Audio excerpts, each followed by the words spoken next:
Елбасы Нұрсұлтан Әбішұлы Назарбаев өз жолдауында ұлттық кәсіпкерлік палатасына елдегі кәсіпкерлердің жұмысын жандандыруға кедергі болып отырған барлық мәселелерді анықтап, оларды шешуге ықпал етуді тапсырған болатын.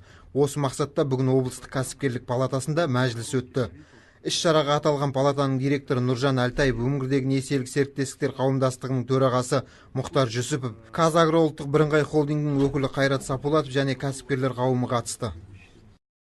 Бүгін ұлттық кәсіпкер палатасында бүкіл қаржы институттарымен бірлесіп осы қаржы мәселесін шешуге жиналыс өткізіліп жатыр.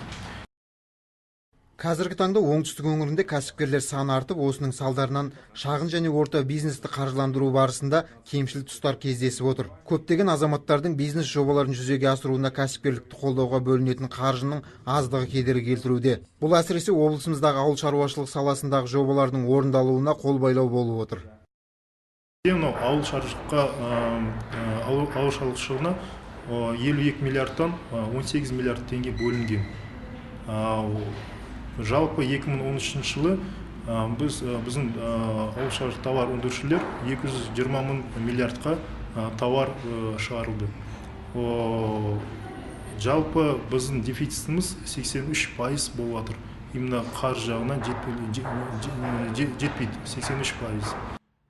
Кәсіпкерлікті қаржылай қолдау мақсатында аймақта бірнеше жылдан бері несиелік серіктестіктер қауымдастық қызмет атқарып келеді. Қауымдастық төрағасының айтуынша, биыл олардың жұмыстарында да бірқатар қиындықтар орын алып отыр. Үкімет қабылдаған агробизнес 2020 бағдарламасында республикалық бюджеттен ауыл шаруашылық тауар өндірушілерін кредиттеу несиелік серіктестік арқылы жүргізілу қаралмаған.